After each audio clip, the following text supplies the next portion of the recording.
కరీంనగర్ ఉమ్మడి జిల్లా ధర్మపురి ఎమ్మెల్యే అడ్లూరి లక్ష్మణ్కు మంత్రివర్గంలో స్థానం దక్కించుకోవడంతో నియోజకవర్గ ప్రజలు సంబరాలు జరుపుకున్నారు. నియోజకవర్గంలో ప్రజల్లో లక్ష్మణ్ మంచి పట్టు సాధించారు. అప్పటి నుండి పార్టీ టికెట్పై అనేక మార్లు శాసనసభ సభ్యత్వానికి పోటీ చేసి ఓటమి పాలయ్యారు. 2023లో జరిగిన అసెంబ్లీ ఎన్నికల్లో శాసనసభ్యునిగా గెలుపొందారు. అనంతరం మంత్రివర్గ విస్తరణలో అతనికి మంత్రి పదవి కట్టబెట్టారు. ఈ సందర్భంగా ప్రజలకు సేవ చేయడం పూర్వజన్మ సుకృతంగా భావిస్తున్నానని అడ్లూరి చెప్పారు. ఇక లక్ష్మణ్ కు మంత్రి పదవి ఇవ్వడంపై నియోజకవర్గ ప్రజలు ఆనందం వ్యక్తం చేశారు.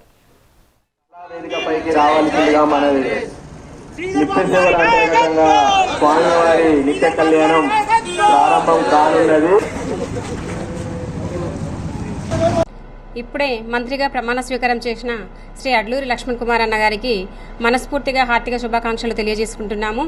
నిజంగా కాంగ్రెస్ పార్టీ అనేది ఒక కష్టపడ్డ కార్యకర్తకు ప్రతిఫలం దక్కుతుంది అని ప్రతి ఒక్క కార్యకర్త కూడా మనోధైర్యంగా ఉండడానికి ఇది ఒక నిదర్శనంగా తీసుకోవచ్చు. ఎందుకంటే అడ్లూరి లక్ష్మణ్ కుమార్ అన్న గారికి ఎటువంటి పొలిటికల్ బ్యాక్గ్రౌండ్ లేకపోయినప్పటికీ ఒక ఎన్ఎస్యుఐ స్టూడెంట్గా ఒక సామాన్య కార్యకర్త దగ్గర నుంచి మొదలుకొని యూత్ కాంగ్రెస్ అధ్యక్షుడిగా, దాని తర్వాత జడ్పీ చైర్మన్గా, ఎస్సీ కార్పొరేషన్ చైర్మన్గా, అక్కడి నుంచి జిల్లా కాంగ్రెస్ పార్టీ అధ్యక్షునిగా కొనసాగుతూనే కష్టపడే మనస్తత్వంతో మమ్మల్ని ముందుకు తీసుకెళ్తూ తను ముందుకు వచ్చి లాస్ట్ టైం జరిగినటువంటి అసెంబ్లీ ఎలక్షన్స్లలో ఎమ్మెల్యేగా గెలిచి ఎమ్మెల్యే తర్వాతకి విప్పు ప్రస్తుతము మంత్రిగా ఆయన పదవి పొందడం అనేటువంటిది నిజంగా మనస్ఫూర్తిగా మేమందరం కూడా చాలా హర్షించి గర్వించదగినటువంటి విషయము.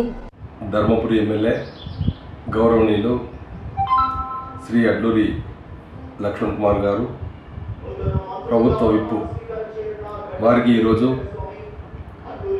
మంత్రివర్గంలో చోటు రావడం జరిగింది. వారికి మా యొక్క ట్రస్ట్ బోర్డ్ చైర్మన్ అండ్ సభ్యుల పక్షాన శుభాకాంక్షలు తెలియజేస్తా ఉన్నాం.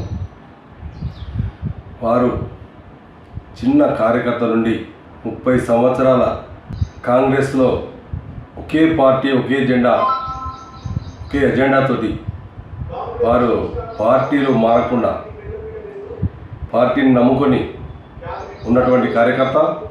ఇలా కాంగ్రెస్ పార్టీలో ఎవరైతే నిజాయితీగా పార్టీలు మారకుండా పార్టీ కొరకు కష్టపడి పనిచేస్తారో చిన్నవారైనా పెద్దవారైనా అనేటువంటిది విభేదాలు లేకుండా మరి వాళ్ళ లక్ష్మణ్ కుమార్ అన్న గారికి కాంగ్రెస్ హైకమాండ్ ఏదైతే ఉందో మంత్రివర్గంలో చోటు ఇవ్వడం అనేది అభినందనీయం. ఇప్పుడే మంత్రిగా ప్రమాణ స్వీకారం చేసిన శ్రీ అడ్లూరి లక్ష్మణ్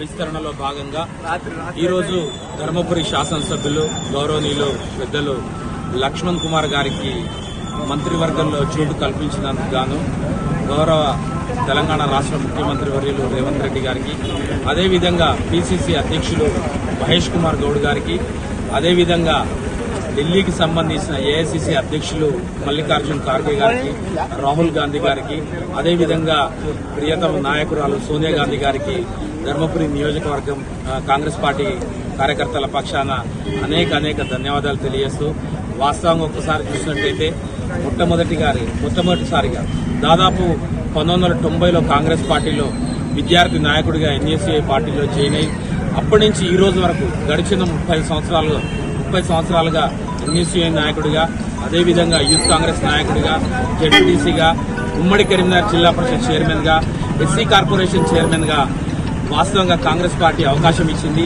అదేవిధంగా అధిష్టానానికి, అదేవిధంగా పిసిసి అధ్యక్షులు ముఖ్యమంత్రి గారికి ధర్మపురి మండల నియోజకవర్గ కాంగ్రెస్ పార్టీ పక్షాన ధన్యవాదాలు తెలియజేస్తూ ముగిస్తున్నాను. Thank you.